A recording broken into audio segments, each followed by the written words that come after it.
What up, everybody? What up, everybody? What up, everybody? It's AC Reviews the World, back at you with another video. It's going to be the 10th episode that we've done, but it's June 1st, first day of the month, beautiful Sunday. And we got a lot of things to go over. We got updates on the inmates. We got just a lot of stuff that's been happening around. People getting shot at Checkers over some mayonnaise. You got, Trump let go. Trump pardoned the federal charges for Larry Hoover. So we're going to watch a video on that. We got different basketball court shootings and just a whole lot of things that's been happening over the past week, 10 days that we just need to catch up on and make sure we review all this stuff together. But remember to like and follow. This is AC Reviews the World. And hey, all we can do is review the world together. But let's get right into it.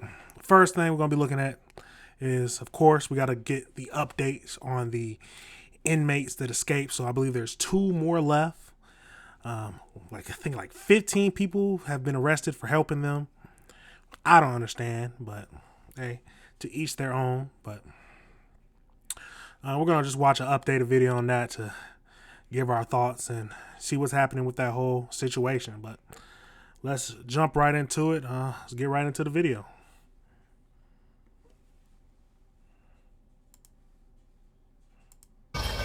Welcome back into Fox 13 News at 5. Well, the manhunt continues today for the last 2 escaped inmates that remain on the run after a total of 10 men escaped from a jail in New Orleans. Plus, police announcing even more arrests of people accused of helping the fugitives. Oliviana Calmes is in New Orleans with the very latest. Oliviana. Matthew, Hannah, officials say those last 2 men are considered armed and dangerous. Derek Groves was convicted of murder. He was awaiting sentencing when he escaped, and Antoine Massey has charges for domestic abuse and car theft. Police say they are quickly finding out who is helping those inmates that are still on the run. They find you. As soon as you start helping somebody, they're going to find you. Now you in jail. Trying to protect yourself. Jesus. The latest arrest was Antoine Massey's sister.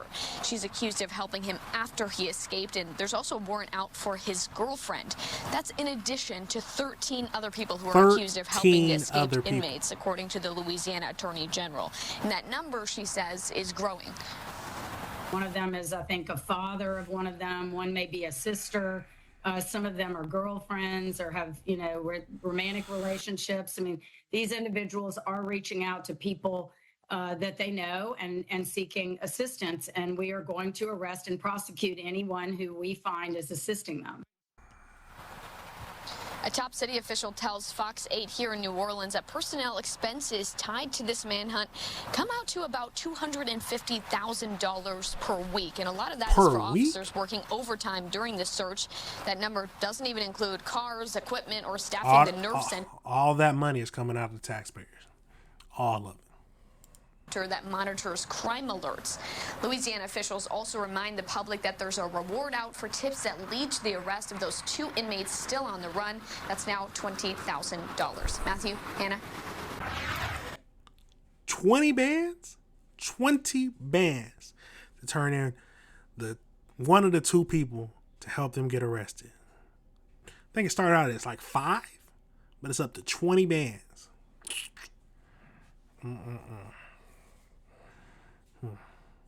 Instead of turning them in, hey, now people getting arrested for helping them. A hit-and-run suspect returns to the scene and is... Now, that looks like that's everything for that, but it's crazy. Let's back it up some. We're going to back it up so we can see the people. There it is. Okay, so... Jesus, all these.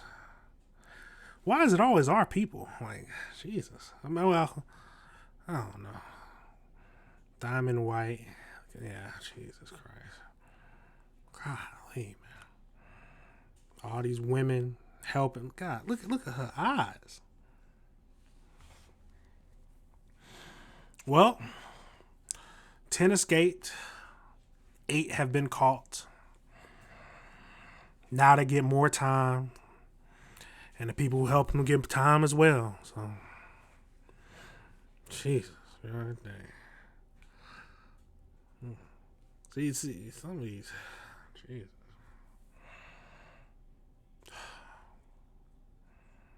These mug shots are crazy. That's wild.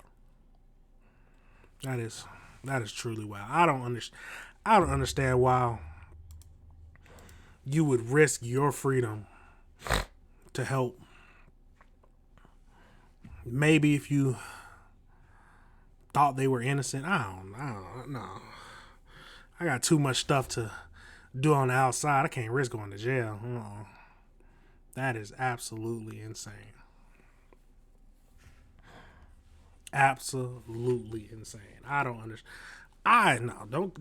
Don't come to me. I'm just gonna tell you that right now. Don't come to me. We're not even gonna. I don't even want to put in that situation. Just don't come to me. Not at all. I can't go to jail for you. 20 bands is a lot of money. 20 bands is a lot of money.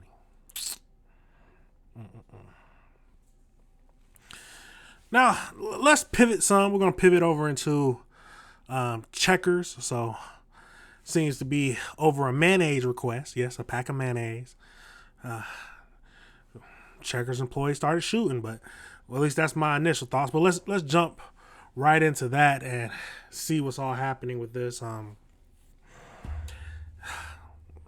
Getting upset and losing, especially you already at work, you're supposed to be a calm and collected at that point, but getting to the point where you're going to shoot somebody is absolutely insane to me.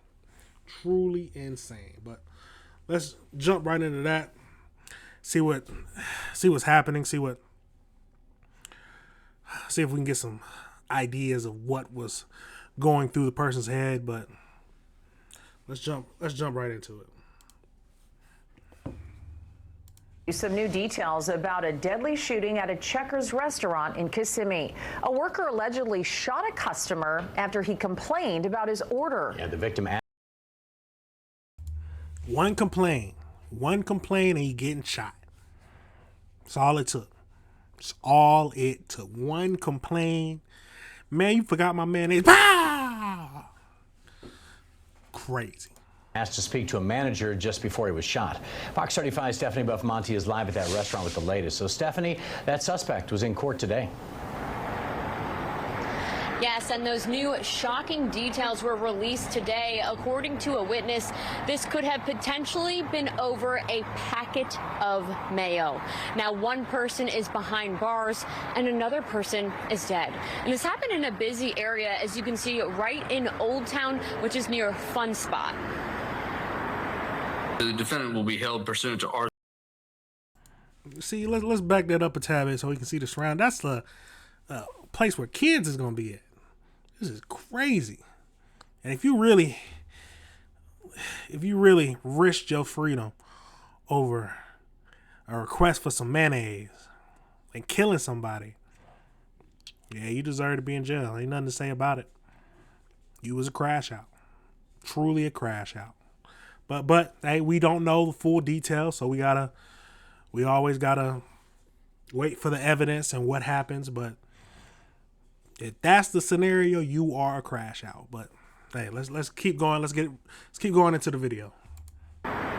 The defendant will be held pursuant to Arthur at no bond. 23-year-old Elijah Mackey in an orange jumpsuit and cuffs, making a first appearance in court Friday. He's charged with first-degree premeditated murder. Osceola County deputies say it was all over a fast food customer complaining about his meal. A witness said he was possibly asking for mayo packets.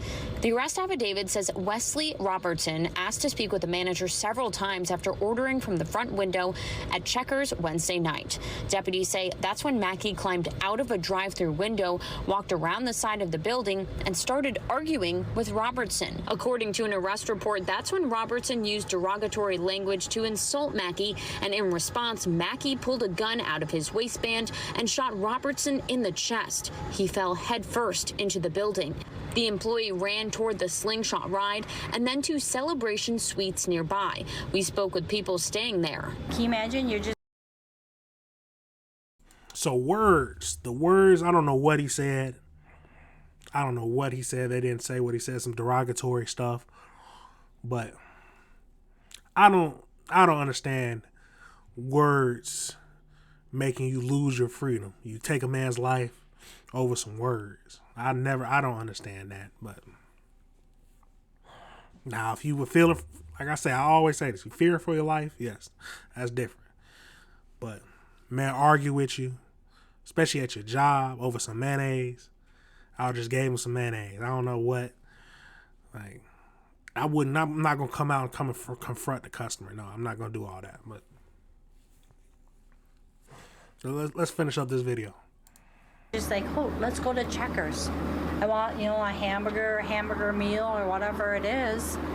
And next thing you know, you're gone. Yeah. I mean, how does that happen?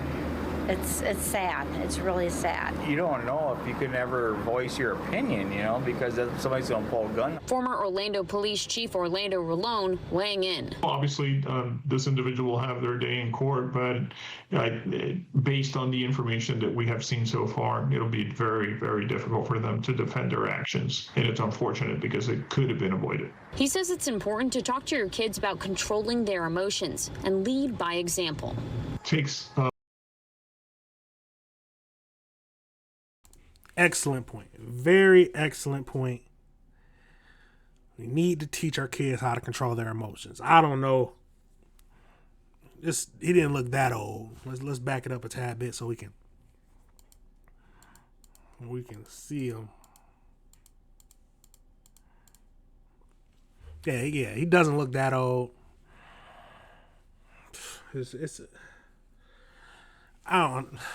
Losing your emotions to the point where you're potentially being in jail for the rest of your life. Never something a grown man should do. Never. Have your emotions under control. Because at the end of the day, I'm not trying to get locked behind bars. I'm trying to get to the upper echelon, and I'm not trying to risk my freedom, my money over some arguing with somebody, and then arguing just because he ain't done. How it sounds like it was just arguing, but crazy. This individual will have their day in court, but based on the information that we have seen so far, it'll be very, very difficult for them to defend their actions. And it's unfortunate because it could have been avoided. He says it's important to talk to your kids about controlling their emotions and lead by example. It takes a much bigger person to basically step away from a situation like that. Be that person. Don't allow for someone to bring you down or take you on a path. Always better to walk away than risking going to jail. And of course, if you can't walk away and your life is in danger, of course, defend yourself. You will regret later. Now, the Checkers was closed yesterday. It is open right now. We reached out to Checkers. Checkers, it ain't gonna stop making money now. They gonna, yeah, we could close that day, but we gonna back up and run it. We need a new employee. The ad is going out. For comment, but haven't heard back. Reporting in Kissimmee, Stephanie Buffmonte. All right, that is what's happening right now with that. It's like I said, it's crazy to think that all this could have happened because of you getting into an altercation with one of the customers over them not having mayonnaise in their bag. That sounds like to me, but I could never understand it. I truly could never understand that.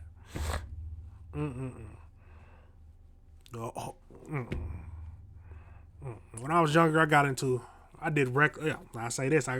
I recklessly drove and then got sent to I was held in detention or something like that for 12 hours to the judge. Oh my God, that right there was like, nope, don't want to be here no more. Got grown men over there crying. I had one dude in there who was crying. He was, it's understandable. He was crying. He was a driver for some big car company, and he just got caught for drunk driving. So it was absolutely insane. Dang. Now we're gonna pivot again over to Washington. So it seems like some teens, some YNs probably, you don't know, but hey, some teens were broke into 121 cars in one night in Maryland. You heard me right. 121 cars over in Maryland. It is insane. Trying to get something. I remember we was me and my roommates, we was in one of our old apartment complex where we live, and somebody broke in, smashed the windows around. 121 cars. My alarm going, my alarm is going off quickly. Very quickly. That is crazy. But let's jump right into this video and see what all this is about. It's a crazy world we live in. Young kids breaking into cars to try to get your stuff. Matter of fact, I remember at orientation in college, we had a police officer come. One of the things that he made sure to mention, was to don't leave. He said, don't even leave a charger in your car. All it takes, somebody wanted. Bow! Bust your window out. Now your window broke. And you got to deal with insurance. Hopefully you got good insurance. Hopefully you got full coverage so they can pay for it. But, but let's jump right into the video. Police Department announced a major break in a case that we told you about several weeks ago. It involves several teenagers who investigators say are responsible for breaking into cars and leaving a lot of them like that. Busted out windows, garbage bags covering them, glass all over the roadways. News 4's Joseph Olmo has more on the case and why the police chief is calling for more accountability. Hey there, this is an absolutely insane story. We are talking about a juvenile, a 16-year-old, being implicated in over 100 vehicle break-ins, all of it. 16 years old, implicated in breaking into 121 cars. I feel like you should have something better to do at 16 years old than to join your buddies or whoever was with you into breaking in to 121 cars. Happening in one night, not just in Prince George's County, but also in Anne Arundel County and Howard County. I want to get over to the chief of the Laurel Police Department, who just walked away from this podium and updated us. 121 vehicle break-ins, 3 teenagers. You were able to arrest one and charge one just last week. What's the deal with the 2 other teenagers, Chief? So, due to the continuing investigation, our detectives identified 2 other young people that were involved, and we anticipate them to be in custody later today. We're looking at video right now of what happened on the night of May 4th, car after car after car. It's 121 in total. What was it, like 40 or 50 just in the city of Laurel alone? Oh, yeah. We had 54 here in Laurel. The rest were, as you mentioned earlier, Howard County, joining Prince George's County, and Anne Arundel County. And what were these kids doing? They were just simply going through neighborhoods and targets of opportunity, breaking into cars. If there was something in there, they would steal it. If there's nothing in there, they'd move to another car. As you've seen the video, they move pretty quickly. They just breaking in. Our experience is the vehicle that's being driven by one of the suspects is normally a stolen vehicle. The people that are breaking into the cars, they aren't venturing too far from the vehicle. And our understanding is they do that because if the police arrive or some other interruption occurs, they can quickly get back into the car and get out of the. So they're like professionals. They got everything planned out. Don't move the car too far.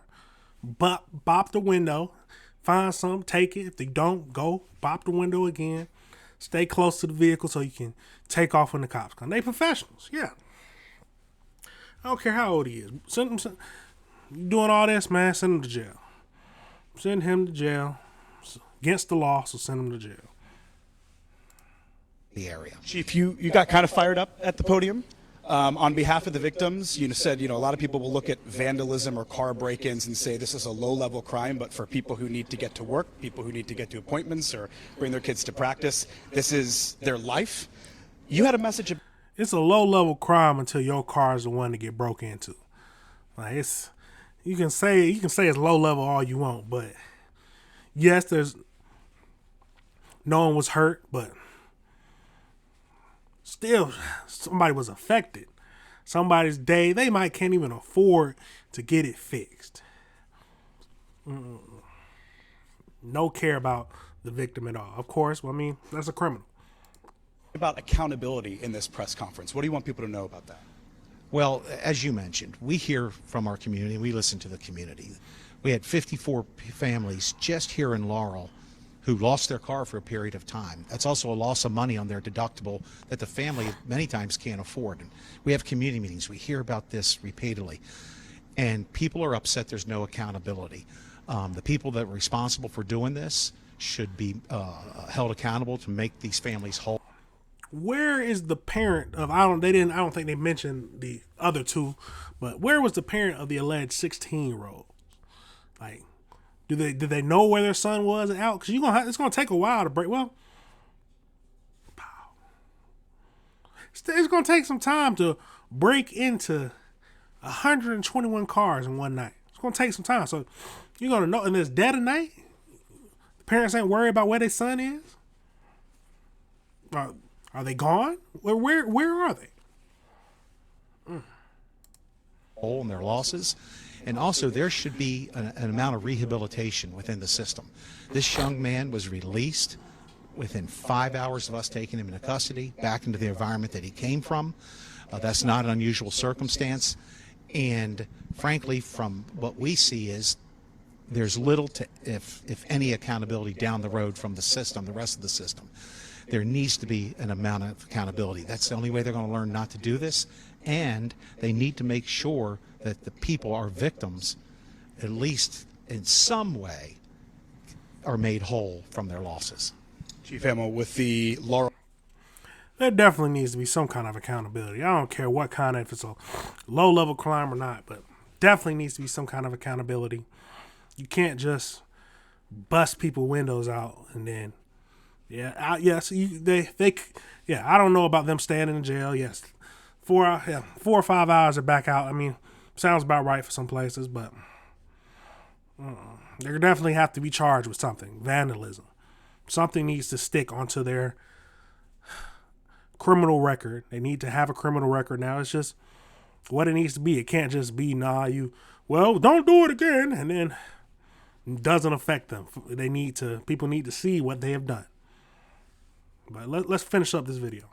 Laurel Police Department, thank you so much for your time, sir. A call for accountability. Chief was telling reporters at this press conference that he urges people to go to Annapolis, to the state legislature, to make some of those changes that he's not able to do as the chief of police. But just a major update today in a case we've been following since the beginning of May. Over 100 cars broken into in one night. Just one night. One teenager, 16-year-old, charged, and we heard from the chief here. So this happened, not too long ago, but Jesus. 121 cars. 121 cars. All done by a 16-year-old. We need to keep get a check on where our kids are. But if your kid's sneaking out doing this, it don't matter about where they are. It's, at the end of the day, something was wrong when they was raising up. Didn't have enough discipline, something to where they was like, oh yeah, let me go vandalize cars. That is what they were thinking. let me go vandalize some cars.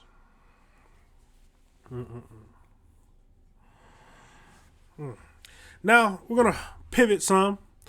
Donald Trump, however you feel about him, he did pardon Larry Hoover's. So Larry Hoover, if you don't know who he was, GD, so song GD Anthem, if you don't know what they are. But Larry Hoover, his federal sentence was pardoned by President Donald Trump. Now, he's not going to get out because he still has like 200 years on the state charge. But I don't know what Donald Trump was thinking, but hey, he has the right to pardon whoever he wants to. But, well, I don't know if he has the right to pardon whoever he wants to, but that's he can pardon people. But we're going to watch this little video where they break down just who the leader Larry Hoover was a little bit, and some of the interviews back in the day he did while he was in jail. But we're going to jump into that so we can fully deep dive into it so we can understand who Larry Hoover was. Now, if you don't know that song, it was a little, what was that? Trump should have freed Larry. Fuck that. It's just type in, who was it? Rooga, Rooga, GD Anthem. So, I think it was 2021. But go check that song out. But let's jump into this video and get right into it. We begin with breaking news. He was once one of the most notorious gangsters in Chicago. Tonight, President Trump is commuting the federal sentence of Gangster Disciples co-founder Larry Hoover. Suzanne Lemonnier is in our newsroom. Suzanne, this move doesn't mean he'll be getting out of prison. Erica, Joe, legal experts see this as a potential hollow victory. Now, while Hoover may be released from federal prison, he still has a 200-year state sentence for which a parole board has already denied early release. In 1993, Hoover spoke to former CBS News Chicago reporter John Davis, and at that time, Hoover was 42 years old and had already served 20 years in prison. I've done my time. I paid my debt to society. That was Larry Hoover, more than 3 decades ago. At that time, the leader of the Gangster Disciples and convicted murderer told our John Davis he had a lot of time to think about ways to stop the gang violence on the streets of Chicago. One teenager don't like the other teenager because the way he wears his hat, because his ideology is different from his. A disciple don't like a vice lord. We all black people. It's no different.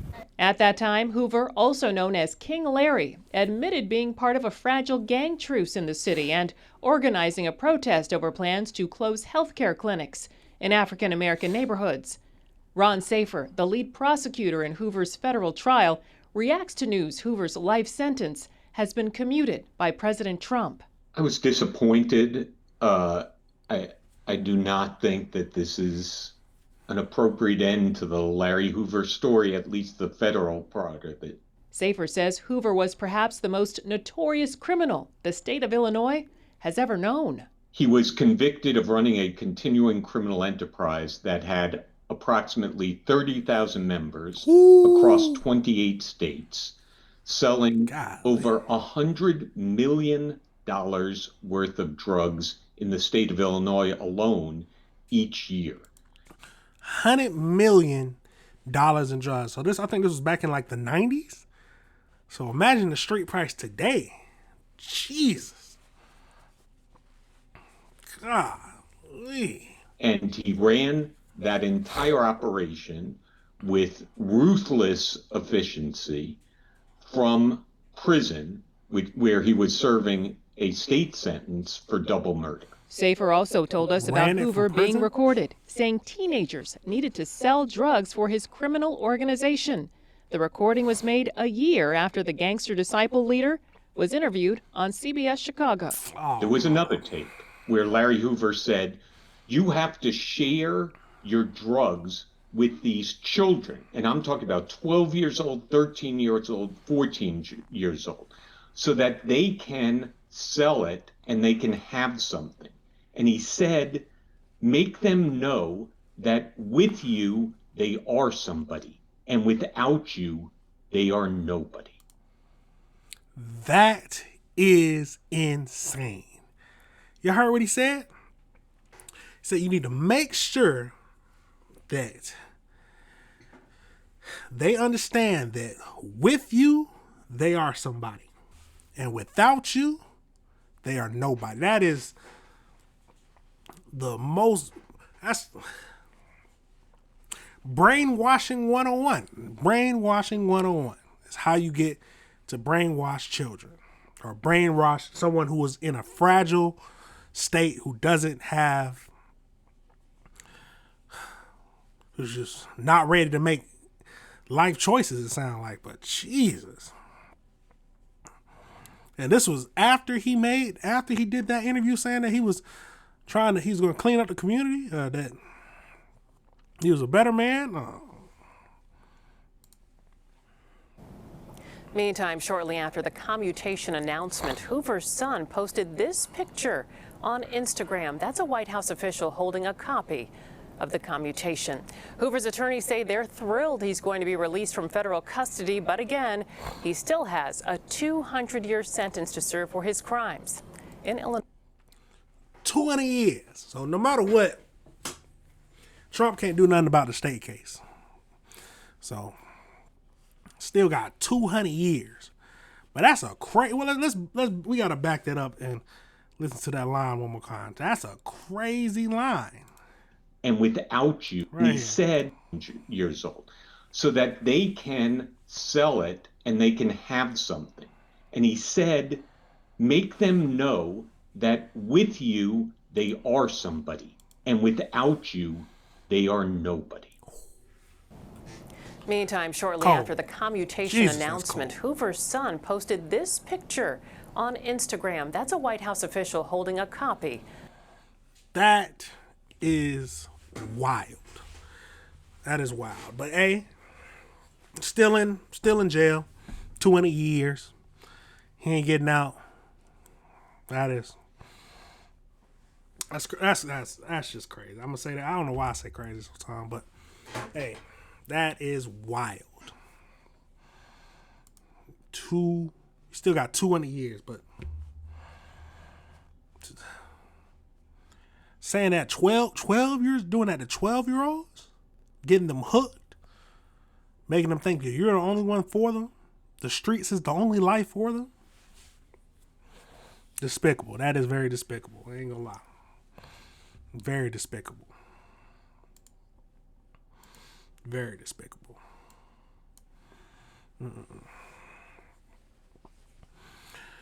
Now, we're going to go into the Texas jet ski hit and run. So if you haven't seen it, there was a jet ski driving reckless on the water, ends up killing someone. But let's jump right into that. Just say, remember, like and subscribe for more videos, and we're going to be breaking down. If you got any comments, or if you like to discuss anything, remember to make it in the comments so we can all talk about it and discuss. The main thing, we're going to have an open discussion. No one's going to be censored. We're going to talk about things. Main thing, just don't get disrespectful. We all going to listen to people's opinion and review the world together. But let's jump right into this video so we can deep down into this Texas jet ski hit and run. Fox, I'm your host, Christina Evans. We now want to shift gears, showing you a live look there in Dallas. Of course, shifting gears to a story that came from over the weekend just outside of Dallas, Texas. Officials say that an 18-year-old woman named Ava Moore was kayaking on a nearby Grapevine Lake there on Sunday. She was killed in a jet ski hit and run. The driver of the jet ski fled the scene with a male, and a search ensued. Texas Attorney General Ken Paxton later announced that those two suspects were arrested, and we're now learning much more about who they are. I want to now turn our attention to Fox 4 Dallas reporter David Santendry. He's standing by to give us all of the details and the latest. David, thanks so much for being with us here on Live Now from Fox. Just break down the very latest, some of those details that are just now coming out. Yeah, thanks, Christina. Well, just within the past hour, we obtained an arrest warrant affidavit for two suspects. And the person who was driving that jet ski apparently was operating it at a very high rate of speed around swimmers and kayakers. And we've learned that Ava Moore, who was on her kayak, was actually trying to get away from that jet ski just because it appears it was being reckless on the lake. Then she was struck from behind. The operator of that jet ski actually got away, but not before a photo was taken of her and shared with law enforcement, who have just blasted it across social media here in North Texas. Tried to run. Never know where cameras at. The police came and they went to that house right there. Oak Cliff neighbors rattled Tuesday morning as law enforcement surrounded a home off Atlas Drive. I don't really care what people do around me. I don't care if it's cops involved, SWAT involved. You see all them? Hold on, let's back that up just a tad bit. Look at all that. Look at all that. Jeez. I care what people do around me. I don't care if it's cops involved, SWAT involved, whatever. I just mind my own business. But while trying to stay to himself, Angel Gonzalez could not help hear authorities demand two people, reportedly on the run from a deadly lake crash, surrender. I mean, everything that our officers and all the agencies have been doing is for Ava Moore. 18-year-old Ava Moore, a recent U.S. Air Force Academy preparatory school graduate, was killed after being... Let's keep the family in our prayers like always. This is trying to get away. Don't care about the situation. Driving recklessly, ended up killing 18-year-old U.S. Air Force. Tragic. Let's keep going into this video. Being struck by a jet ski while kayaking on Grapevine Lake Sunday.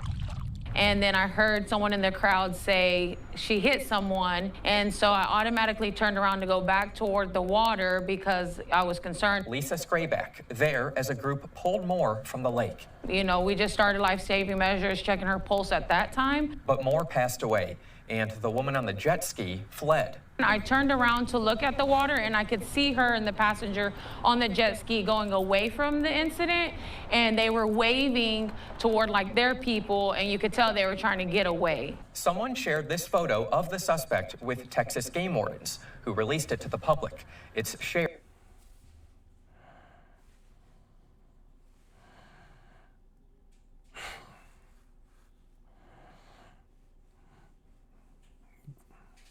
Going to jail. That's all you can say. Going to jail.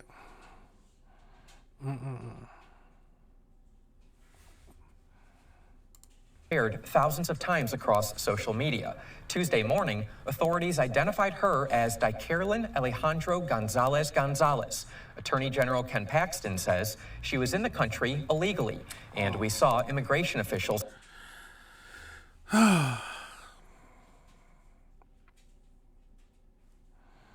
Say what you want about immigration. This is crazy. On scene early Tuesday. Gonzalez was located inside this Oak Cliff home. A woman renting here who does not want to show her face says several rooms inside. Why they show the feet like that? Why would they do that?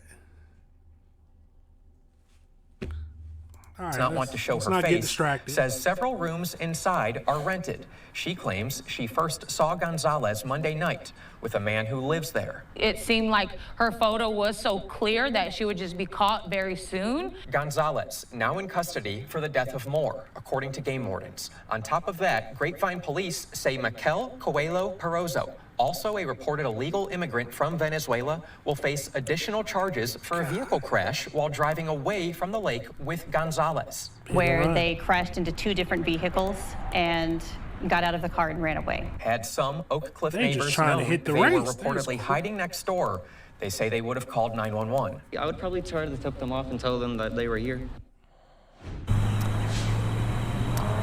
So Gonzalez is facing several charges, the most significant being manslaughter. Texas game wardens, who are the lead on this investigation, plan to have a press conference tomorrow morning where we are expected to hear more information about what led to this arrest and some possible new charges. Christina? And David, of course, such a sad story. I have to ask you before I let you go, have we heard from Ava's family at all? Have they spoken out in the midst of any of this?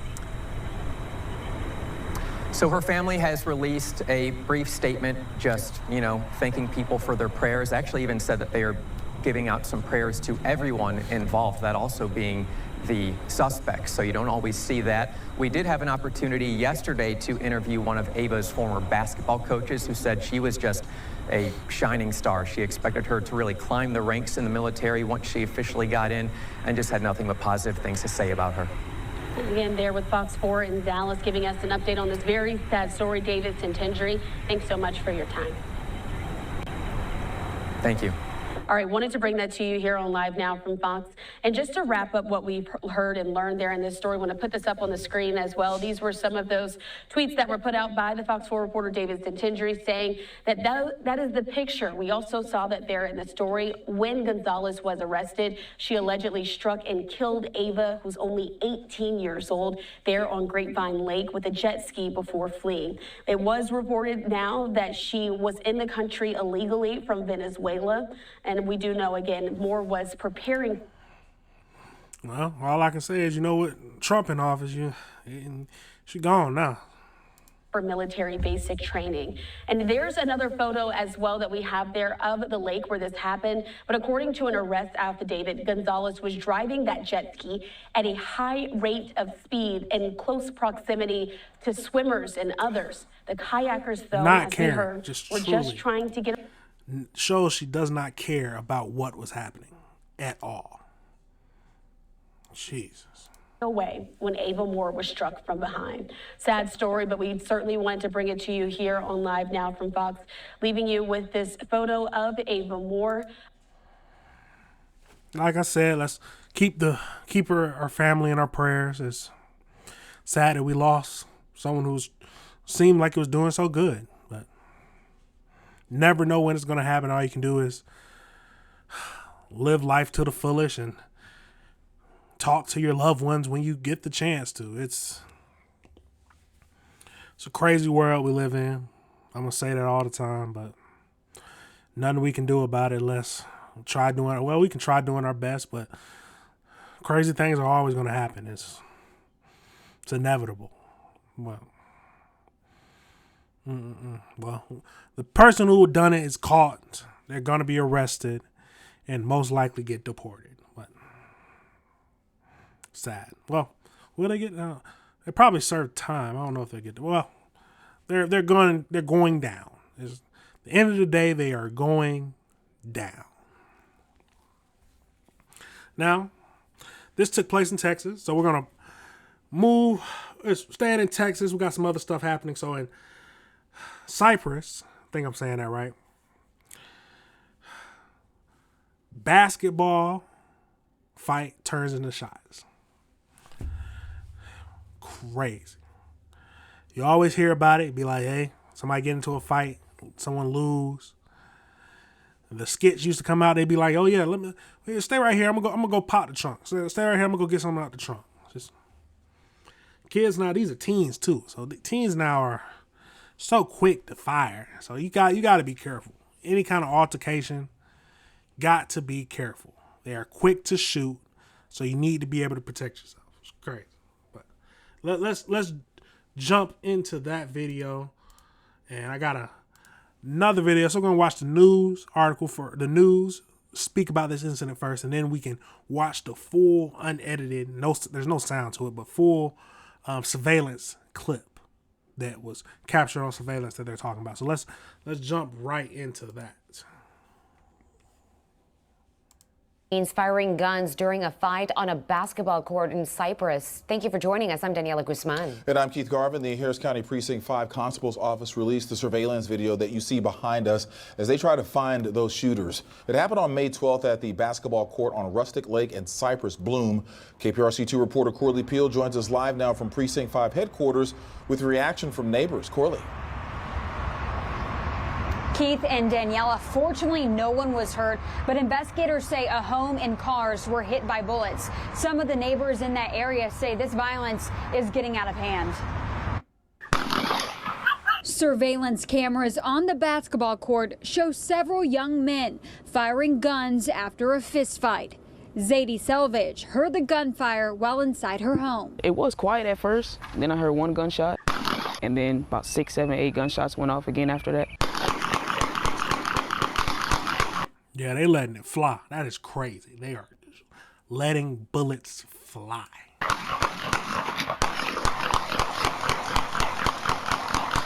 Jesus. Then all you hear is all the police come in, they just looking for the person, and then you just see one car just swerve off. A closer look at the surveillance shows 2 people fighting each other. While some are seen running away, 2 people are seen pulling out guns. Then 3 shooters are seen firing multiple shots before taking off. A second camera angle shows them running from the park. No one was hurt, but at least 2 bullets hit this home nearby. Investigators say multiple cars were also struck. What did we do? We watched, there's a video. So if you watched the past videos, there's a video of a man getting hit by a straight bullet in his sleep and passing away. So straight bullets, you got to be careful because straight bullets kill people too. It is absolutely insane. That's normal over here. Yeah, they patrol over here because that happens a lot with the kids. Selvage says she keeps her little cousin. What? They said it's normal over here? Nah, I'm trying to leave. Ain't no way. I'm trying to leave. This can't be a normal environment. My neighborhood right now, that's not normal. That is absolutely crazy to even think like that. Cousins away from the park. Because it's always violence, always kids over there that they get upset playing at the park and all of that, and they get to fighting, or if it's not gunshots, it's just too rough for them to be over there, and they're too young.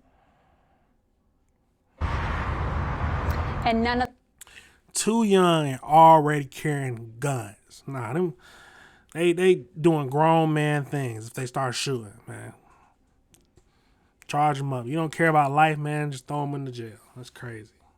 the people seen in that video have been identified, but if you recognize them or know where they are, you're asked to contact the Harris County Precinct 5 constables. We have their information on our website at click2houston.com. Reporting live, Corley Peel, KPRC 2 News. All right, so just that is wild. Now we're gonna, like I said, we're gonna go right into the so we can see the full surveillance footage.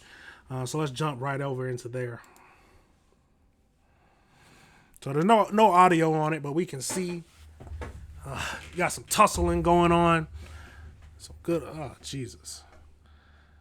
People start fighting over the score, playing basketball.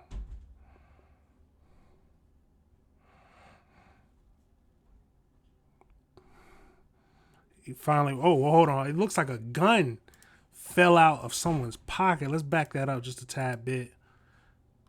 And he ran.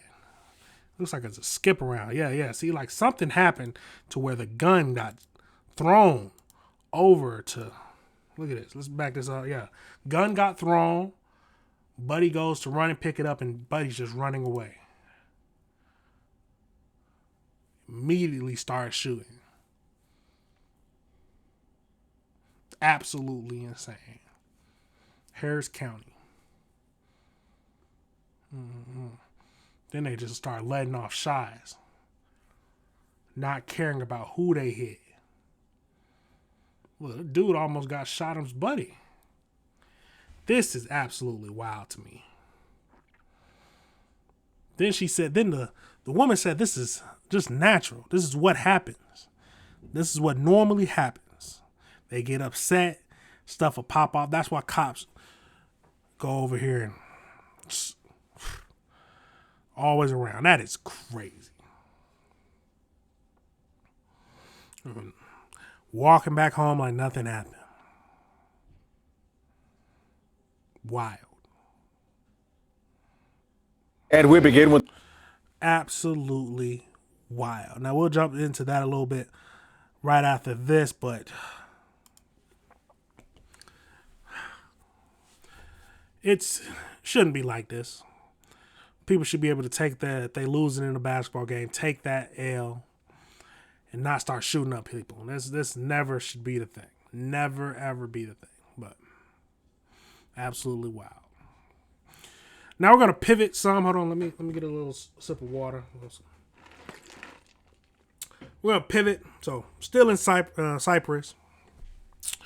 We're going to looking at FBI analyst Brian Ronch. I'm not even going to try to say his name right.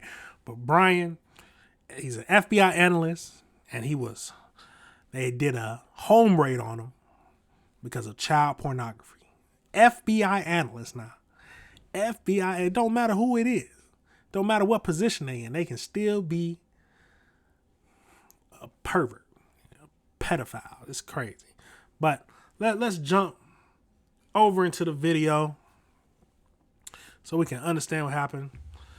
Texas is a wild place, ain't it? With a breaking news update here, an analyst for the Houston FBI is in jail facing multiple charges, according to investigators who say he was arrested during a child pornography investigation. Brian Rausch's home was raided early this morning on Acre Willow Trail near Mason Road in Cypress. ABC 13's Maya Shea is there live. And Maya, I can imagine neighbors there a bit shocked. Absolutely shocked. They say Brian Rausch and his family moved into this neighborhood 11 years ago and lived a typical suburban life. They also knew he works for the FBI. That's why they are shocked. He is the one now facing 7 criminal charges. Around 6:45 this. I'm not shocked. Don't matter what position you in. Don't matter what position you are in. There's still them people who do horrendous things. Morning, neighbors were awakened by a massive law enforcement presence, and some pulled out their cell phones. They didn't know it then, but Brian Rausch, who lives in that house, was the target of internet child pornography investigation led by the Montgomery County Precinct 3 Constable's Office. It was a full-on head-to-toe gear SWAT, battering rams. They came out easily. They brought the wife out first and then the kids. And once the SWAT was done, more plainclothes officers with badges came in. In total, Rausch is facing 3 first-degree charges and 2 second-degree charges of possession of child porn. Now, you already know I got to stop it so we can actually look at this dude.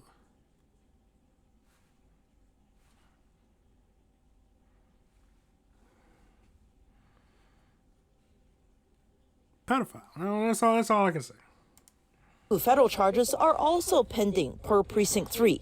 The accusations are especially shocking to realtor Corey Guerrero, who sold Rausch this home 11 years ago. It's crazy. They've lived here for a long time and would have never expected something like that to come from a neighbor. Investigators confirm that Rausch, an analyst with FBI Houston, is accused of possessing videos depicting child sex assault. As Rausch was whisked away to jail, his wife and children were home during the raid, and neighbors say that's who they are worried about now. She's very, very, very nice to us because she knows. Now, do you think the wife knew about it? Maybe not. You can hide. Men like this are known to hide things. But could she get an inkling? It makes me think like there was a woman, the wife whose husband is a serial killer. Did they have any inkling? Or was he hiding in his facade and the mask that he wore so good that he could fool even his wife? Something to think about. Let's finish up this video. Me and my wife had. I also have an article, so we're gonna read it so we can get a little more detail about what was happening. Nothing crazy, but so we can understand. It's cancer.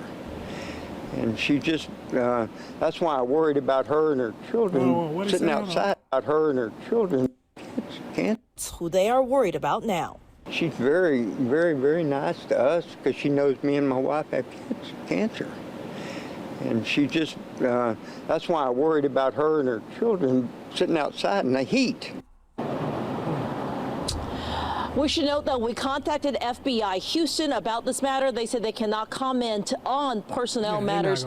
Montgomery County Precinct 3, which led this investigation, tell us that the 5 local charges will be pursued by the Harris County District Attorney's Office. We're live in Cypress. Maya Shea, ABC.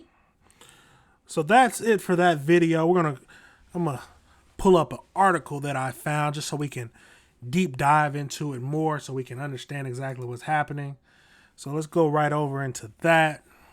So Cypress area FBI analyst is accused of possessing more than 1,000 pornographic images that the investigators say depict both real children and children generated by AI. Brian, 51, is facing 4 felony charges in Harris County linked to the purported images. Set the bail at $100,000 on Thursday.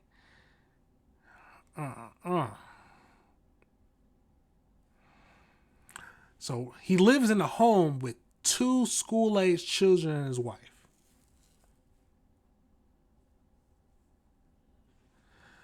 See, the whole thing is the AI now. So a criminal defense attorney not affiliated with the case told ABC that child pornography cases involving artificial intelligence are unusual.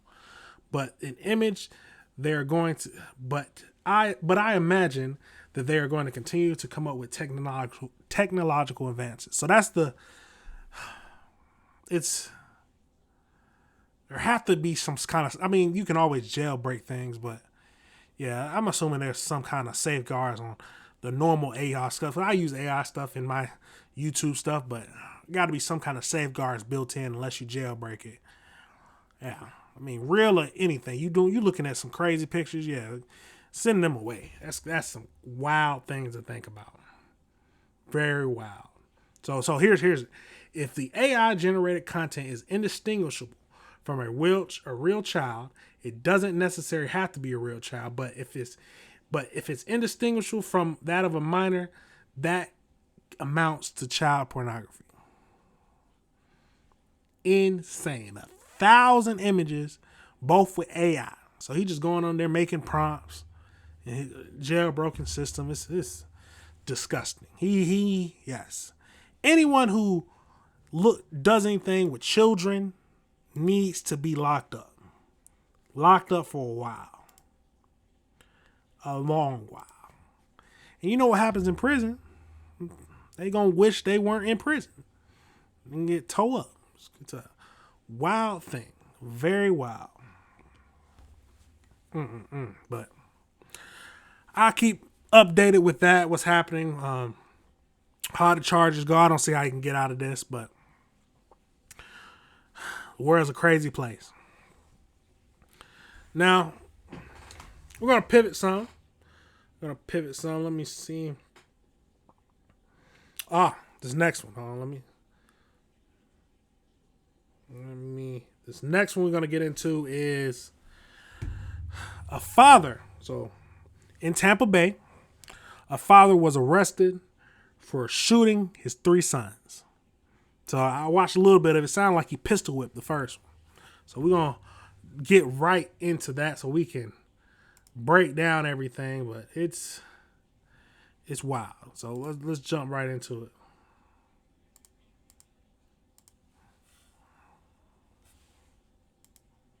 A father is behind bars, accused of shooting his 3 sons. Amazingly, they all survived. It happened along sunlit Coral Street in Ruskin. And Fox 13's Evan Moon is live outside the Hillsborough County Sheriff's Office for us tonight. Evan, what happened here? Just a crazy story. Investigators tell us that Christopher Brown and his sons got into an argument over a car that ended up in shots fired at his own 3 children. Luckily, they're all okay. We spoke with some neighbors out there today.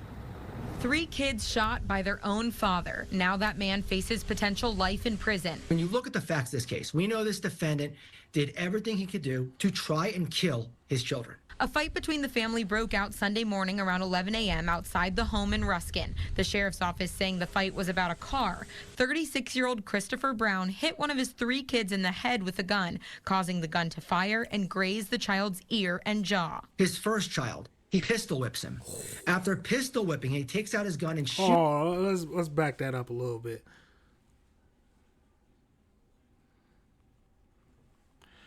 Let's send out this message.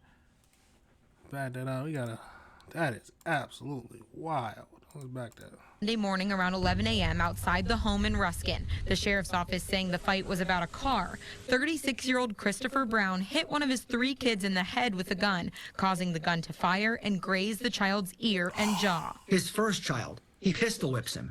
After pistol whipping, he takes out his gun and shoots him, missing his body but hitting him in the earlobe, striking his ear. With one boy shot, the other two brothers ran at their dad as he tried to get into his car. But investigators say Brown then fired several rounds at his other two sons. Both were hit and taken to Tampa General Hospital. Thankfully, all three boys survived. One neighbor saw it all unfold on his Ring camera. Our camera was blowing up. I look and I see about 5 police officers, a paramedic, people running around. Text messages start blowing up, seeing like, are we safe? You know what's going on. So, real crazy situation. And several neighbors say it wasn't the first time Brown and his boys had issues. You know, I have small children, like not even feeling safe to do what normal kids do and just run up and down the street without worrying about fights breaking out, gunshots breaking out. Court documents show one child had a digital recording, what may have been a voicemail afterwards from the dad that said, quote, "I tried to take your life. You won't make it to Wednesday." Now the state attorney filed a pretrial motion to... Hold on, back that up a tad bit.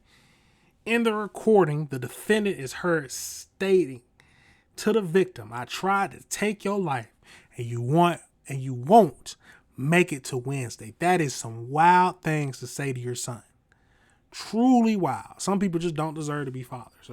Shouldn't be fathers. You won't make it to Wednesday. Now the state attorney filed a pretrial motion to keep Brown behind bars until his trial. He's a threat to the community based upon his long criminal history, based upon his prior record, based upon the facts of this case. They're going to show this court why he shouldn't be released. The Hillsborough County Sheriff saying this was a senseless and alarming act of violence that could have had an even more devastating outcome. Ultimately, this defendant is looking at a minimum mandatory of 25 years in prison for shooting his child, up to life in prison. Give him life. That is Now crazy. again, Brown is charged with first-degree, premeditated, attempted murder, aggravated assault, and other charges. Like you heard there, he could face 25 years to life in prison, and there is a pretrial hearing to... Now, did he fear for his life in any way? I didn't hear him say anything, but that's only if he could try to say self-defense, but you pistol whipped your own son?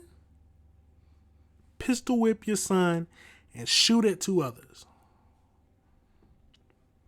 Now, you don't care about your family. I can't see a situation getting so out of hand to where I feel like I need to pistol whip my son. Box my son? I mean, hey, I'm not going to say it's right, but yeah, you got to... That's crazy. If you raise them right, you shouldn't have to do anything like that. Not my thinking. If you raise your kids right, you don't have to experience any of that. Don't have to experience any of that. Do children need... Yes, children are going to be disciplined some. Yes, that's children, but hopefully if you discipline them the right way, you won't have to do that anymore. And especially don't need to, whatever argument had gets turned into you pulling out a gun and pistol whipping your own son and shooting at the other and then stating that, oh, you're not going to make it till Wednesday. Nah, that's absolutely bonkers. Crazy. Now, that is it for that video. But let's jump into the next one. Now, we're going to pivot some. So, been a lot of violence, but this is not really that violent. We're going to jump into a house party. So, an Atlanta house party, or a party house, that's the neighbors are been complaining about a very lot, and to the point where the city is wanting to change the city ordinance and laws to stop them from doing this. So we're gonna jump into this video so we can give what our thoughts are. But remember to like and subscribe. Remember, this is AC Reviews the World. But let's jump right into it. Well, it happened again. Last weekend, another loud party shook up a DeKalb County neighborhood where surrounding residents have tried to shut down a party house for more than a year. And again, police and code enforcement showed up but found no violations. Now, the head of code compliance has pledged to protect nearby homeowners, even if it means changing the law. Well, Fox 5 I-Team's Johnny Edwards broke the story last week of how this party house has driven neighbors to the brink, and he was there on Sunday to hear the most recent party for himself. Johnny? Russ and Courtney, we heard the sound and the fury This was a wedding reception, and it was so loud I could hear it standing inside a neighbor's kitchen 200 feet away.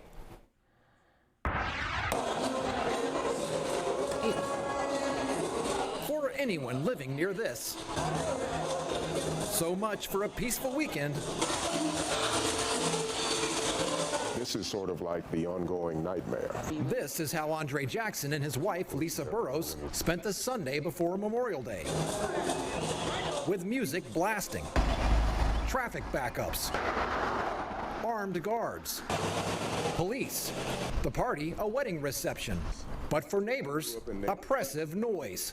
Why do I have to be subjected to this? Now, the head of DeKalb County Code Enforcement telling the Fox 5 I-Team what's happened in this once quiet neighborhood has to stop. We're going to monitor this property, and we're going to send that clear message that that type of behavior will not be tolerated in DeKalb County. With DeKalb's planning department telling the property owner by letter this week, running a party house business in a residential area deemed illegal, and to cease and desist immediately or be prosecuted. After reading it, that owner, 36-year-old Brock Shorter, told us by text he'll do everything it takes to comply with county codes.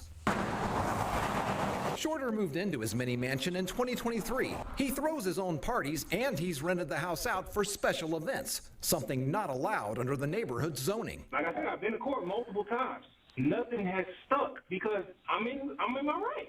The County Solicitor General's office telling the I-Team 2 citations against Shorter, both involving commercial activity in a residential area, dismissed because the citing officer had left code compliance and couldn't be a witness.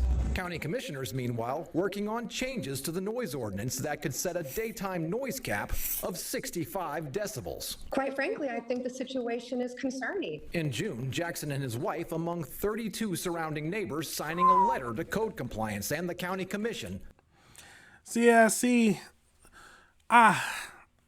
Should they tell you what you should be able to do in your house? I mean, that's most neighborhoods. I live in an HOA, and they have some, which my HOA is fine, smaller, it's nothing crazy.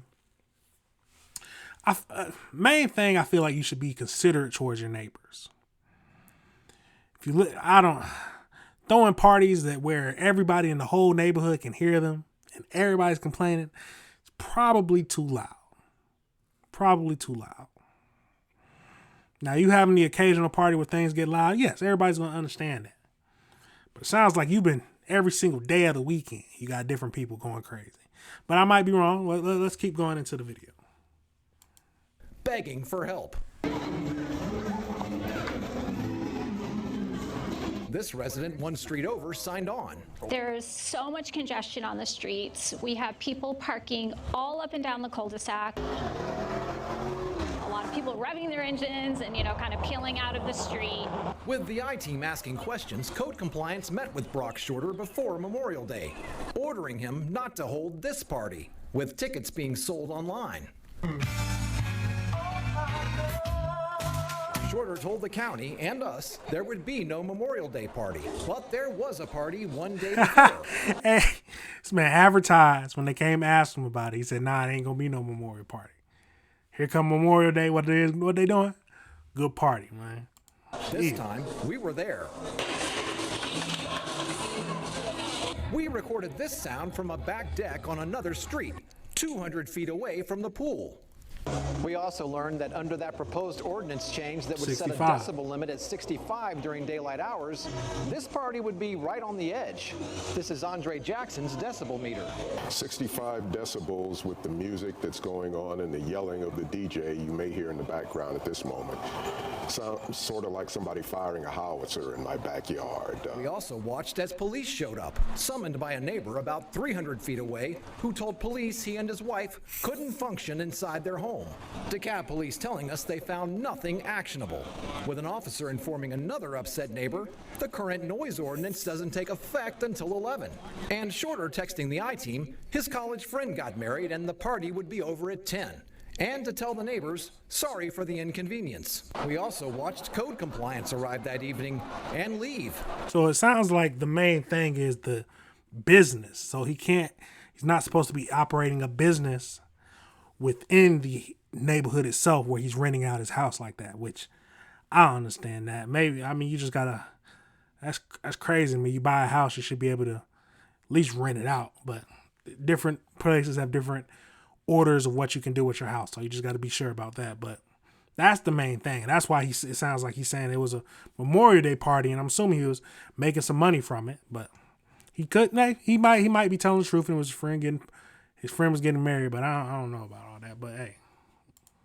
Finding no violations. Currently, we are looking at the noise ordinance to make sure that we are able to enforce the noise ordinance better. And as for that Memorial Day party, it did not happen. It's peaceful and quiet, and that's what we want to see.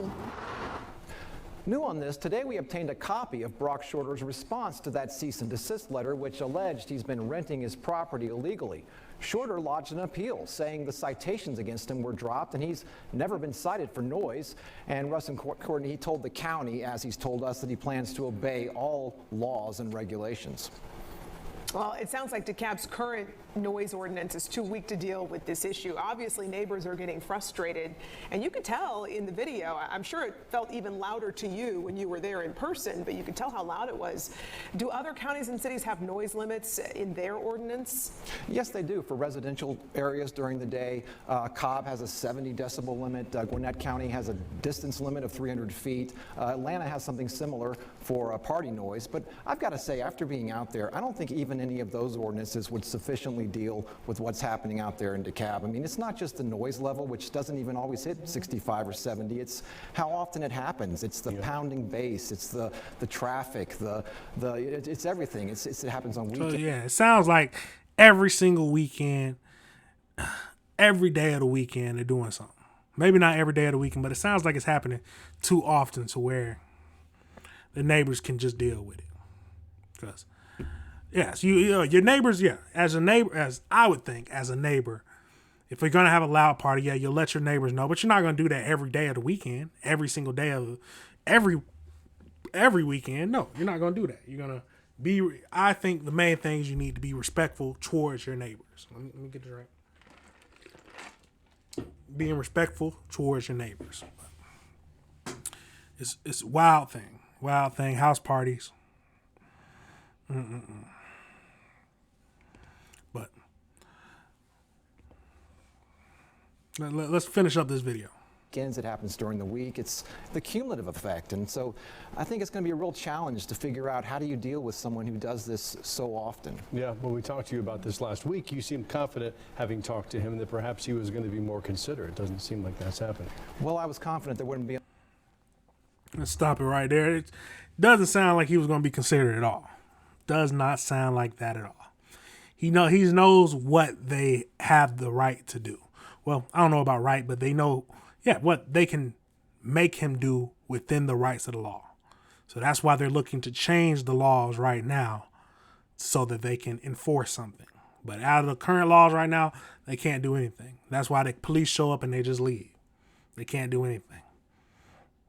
Nothing at all. But main thing, just be considerate to your neighbors. That's the main thing. Especially if you're going to be living with them, you need to be considerate to your neighbors.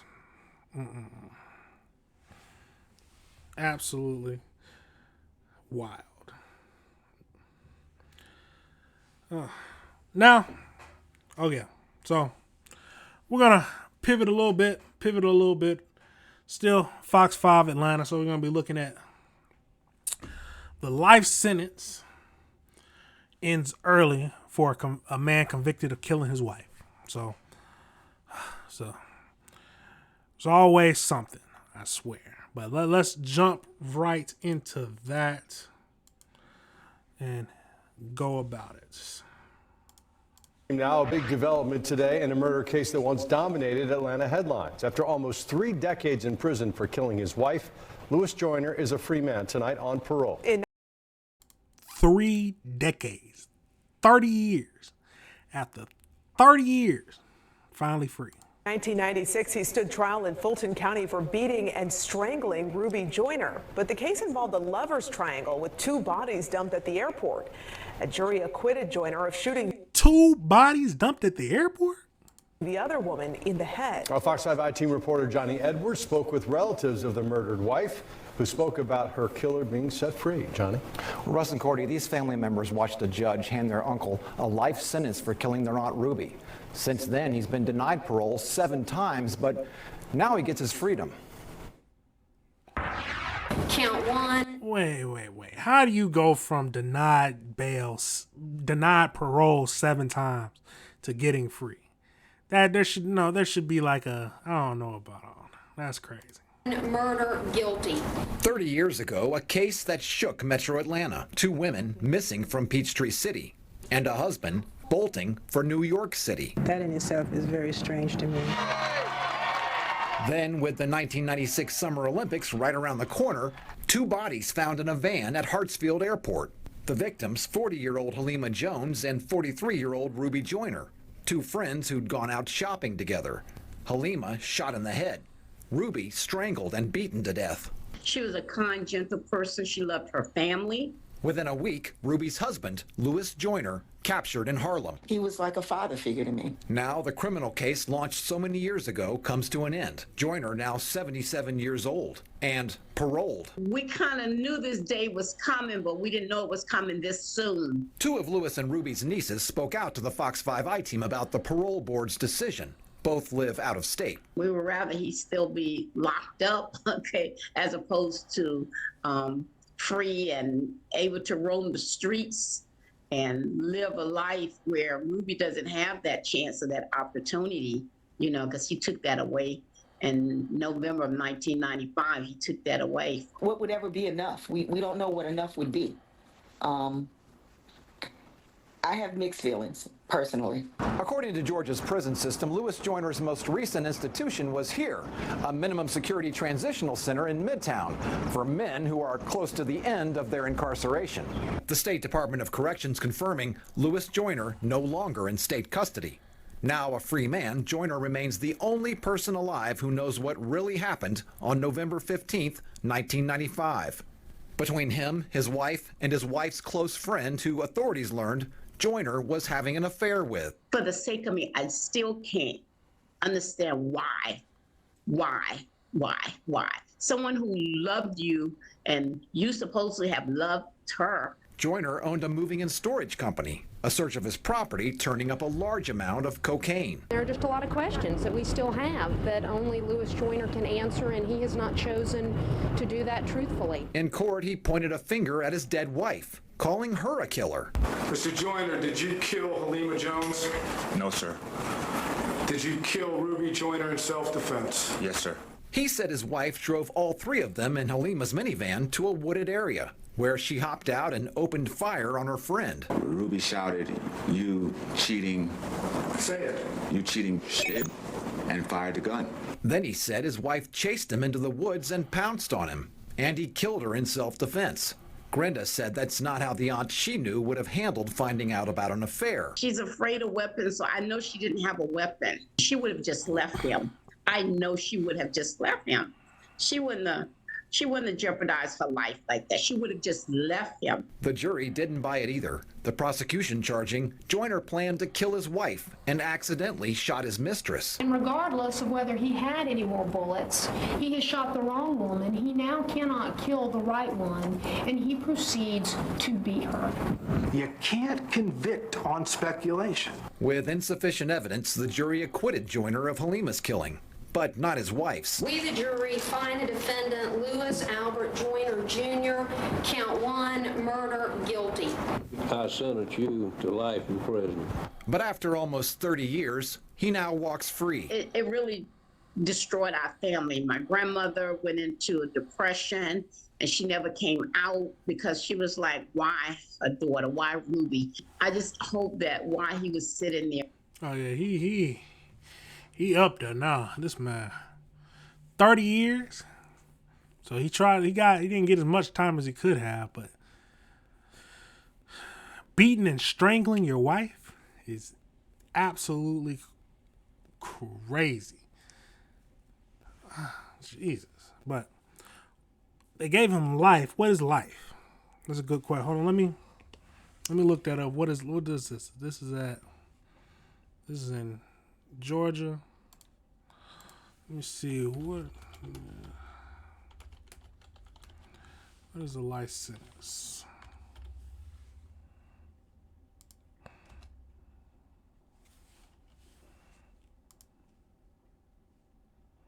Okay, so never mind. I was thinking that no, when they say 25 to life, then that's but life is life. So I wonder why they gave him parole. That is wild to me. But let's jump. Let's keep going into this video. That he did have time to think about what he did and how he affected this family. Now, the prosecutor in Joyner's case, Penny Penn, is now Forsyth County's DA. Joyner's lawyer at the time, Steve Sadow, is currently defending President Trump in Fulton County's racketeering case. And that wasn't Louis Joyner's last criminal case. In 1997, he was convicted of possession of cocaine and marijuana, receiving 15 years per count. That was in Fayette County. Russ, Courtney? Wow, it's just so much emotion surrounding his release, clearly, with these two nieces. But there so many times were said that there are a lot of unanswered questions here and that he would be able to answer some of those questions if he's willing. Do the nieces expect to ever speak with their uncle ever again? Well, they would certainly like to know the truth from him if he would tell it. Now, Glinda said she's not expecting to hear from him and she's really not interested in having a conversation with him. Coretta, on the other hand, said that she used to be quite close with him.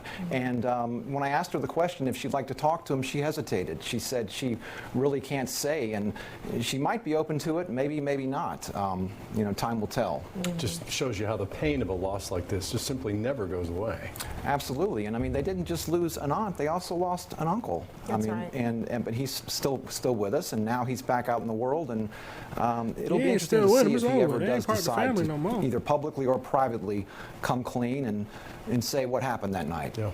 If he did, maybe that could provide some closure for these family members. At the very least. Yeah. All right. Johnny, thanks. Thank you.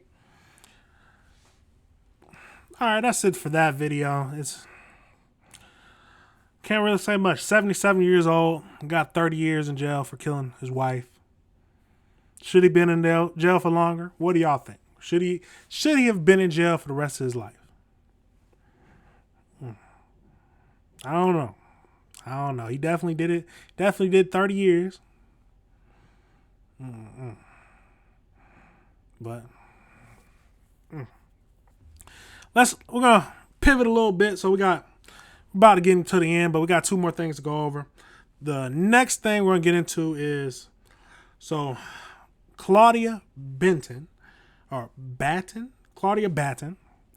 was recently sentenced to 23 years to 25 years to life.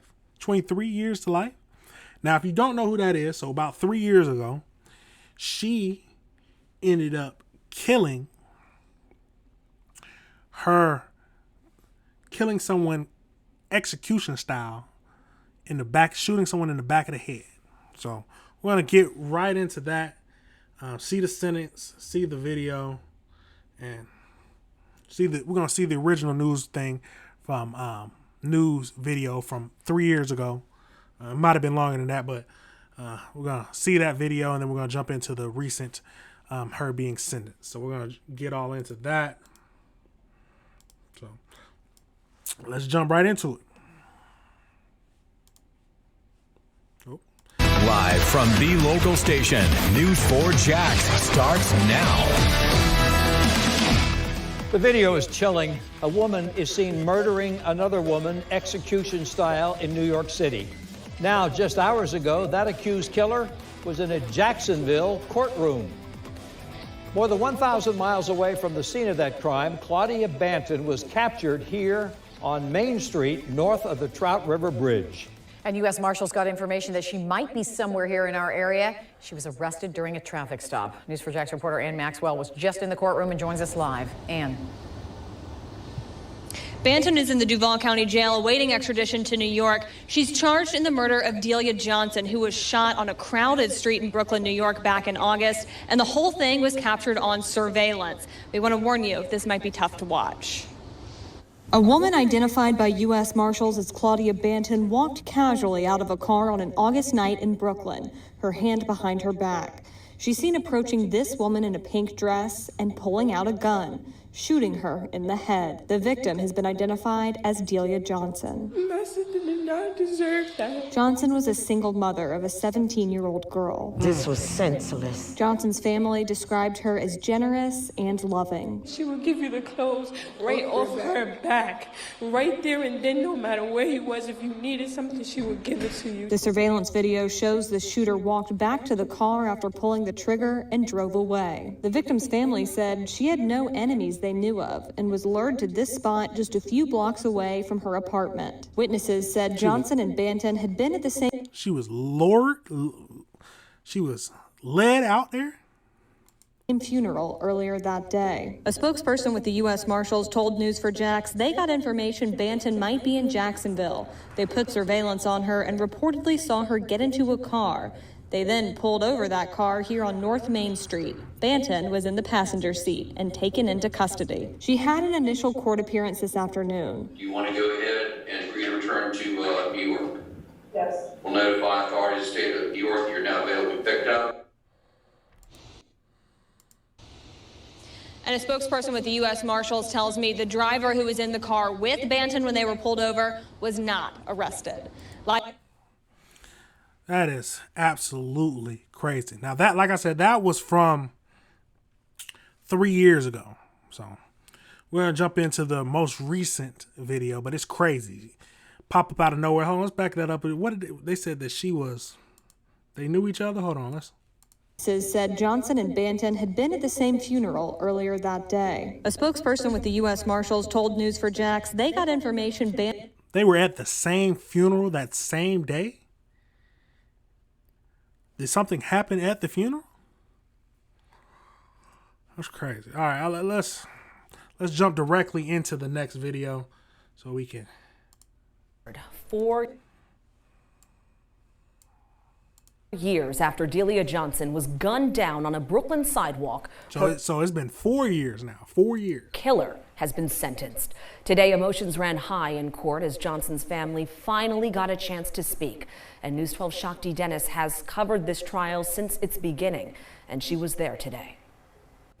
Applause broke out in the courtroom as a judge sentenced Claudia Banton to 23 years to life behind bars. I feel she deserved more, but today is about changing. Today is about forgiving. The sentencing marks the end of a 4-year nightmare for the family of Delia Johnson, shot execution style on a Crown Heights sidewalk in 2021. I am so glad that this is over. That is crazy.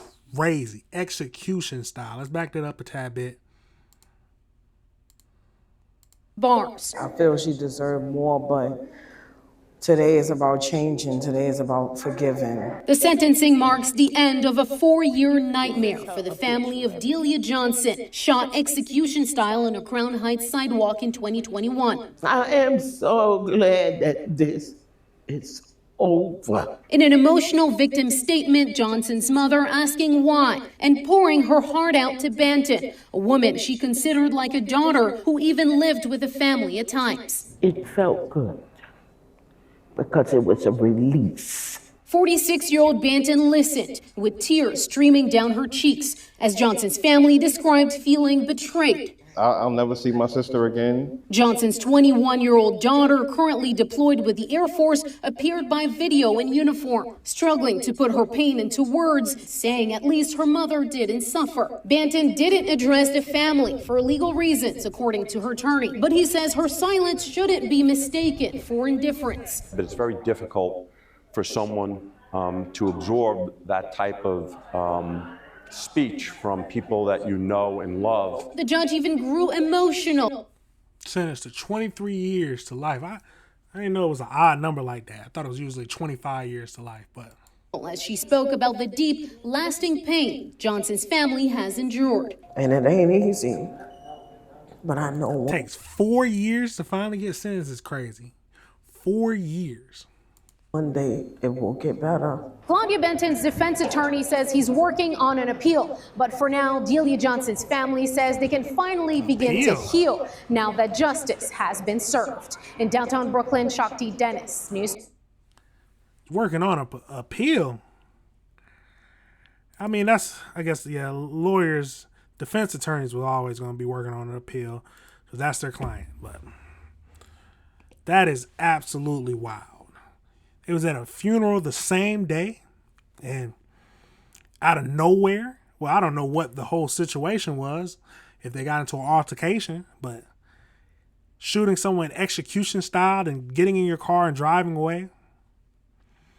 You're friends with the family and that happens. Like, that is wild. Absolutely wild. Now we're going to pivot, the last pivot for the day. We're going to pivot into the Dallas-Fort Worth.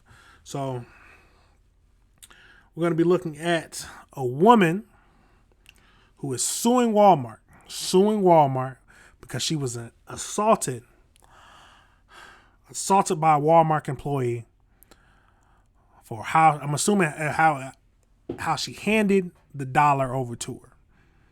So that is my initial thing. So we're going to jump right into that and see what all that is about.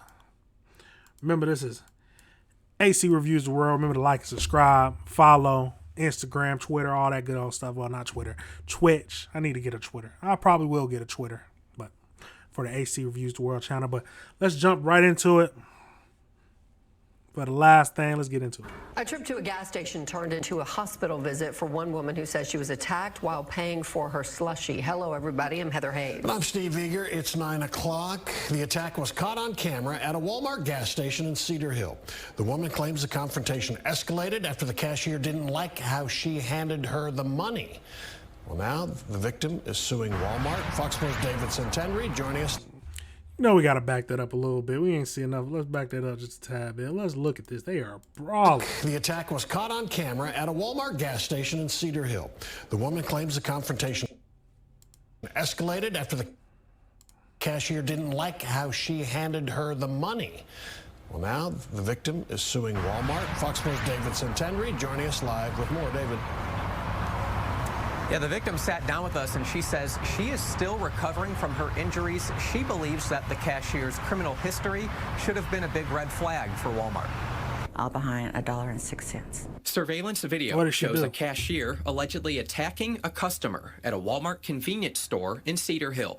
The customer trying to purchase a slushie. To me, $1.06 has changed my life a lot. $1.06. That's how much money Ann Flores says she slid across the counter to the cashier for the slushie.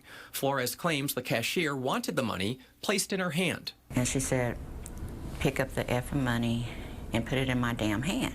Flores did not like the cashier's tone, so she left the money on the counter and tried to walk out. So I kept on walking towards the door, and she came around the God, counter. Why are you going to, like, it's not worth going to jail over. Why don't people understand?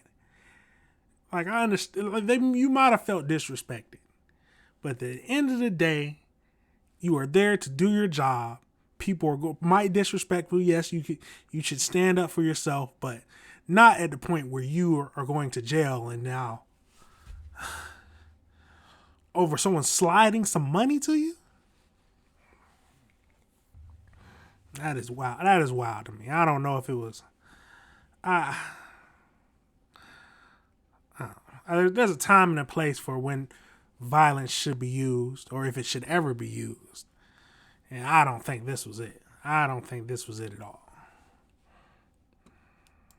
And she shoved the money in my chest. According to an arrest warrant affidavit, a Cedar Hill police detective says the cashier confronted and pushed Flores, adding Flores was trying to leave, but the cashier taunted Flores, pushed Flores again, and swung Flores toward the front counter, where Flores' lower back was fronted and pushed. And she shoved the money in my chest. Walk out. So I kept on walking towards the door, and she came around the counter, and she shoved the money in my chest. According to an arrest warrant affidavit, a Cedar Hill police detective says the cashier confronted and pushed Flores, adding Flores was trying to leave, but the cashier taunted Flores, pushed Flores again, and swung Flores toward the front counter, where Flores' lower back was hit. The scuffle continued. She just came at me, and it was either, stand there and get pounded or fight back, and instinct was to fight back. A detective says the cashier, Sharif Lawrence, was the aggressor. She's charged with assault causing bodily injury. Lawrence has a lengthy criminal history, theft and drug. God dang. 2002, 2010, and 2012. Wow. That is wild. Convictions, even a felony aggravated assault conviction in 2000. In a newly filed... Yeah, Walmart gonna have to pay some. They gonna have to pay. Lawsuit against Walmart, Flores claims the company was negligent to hire Lawrence. Flores claims to have suffered 2 vertebrae fractures, a head injury, and more. But what if I have my grandchildren with me or something, and she decides to pop off? In a statement to Fox 4, Walmart says, "We take the safety and security of our customers seriously. We will review the complaint and respond appropriately to the court."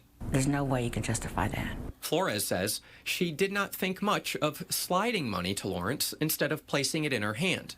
Her mind elsewhere. She says she was returning from a funeral for her mother-in-law. What if that was your mother, your grandmother, your child, that this lady did this to? Come on, man. That is insane. Returning from a funeral. I've definitely slid some money over before. I never thought it was inappropriate. I remember I don't remember, but I've heard in Japan and different cultures that they don't take the money in hand. You have to put it down on the tray. Do not hand it to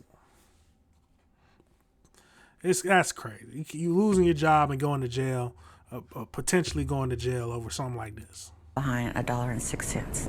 $1.06 gets you sent to jail and losing your job.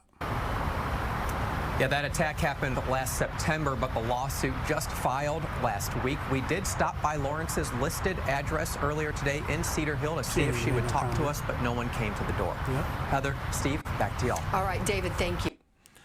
Yeah, she is not going to make a statement. There is no way. It happened they finally did a lawsuit. That is absolutely crazy. Absolutely crazy. Now, that is it for the video. Remember, this is episode 10, and I'm AC Reviews the World. Thank you for joining in. Remember to leave your comments, anything you're thinking, any ideas you have. What were you thinking about what we've seen today? Now, remember to like and subscribe. And all the things we've seen, all we can do is, like what we always do, we just got to review the world together. But I'm going to end it out with the outro. But thank you for everything, y'all. Thank you. We're going to be back again with another video shortly, soon. So hold it down and peace.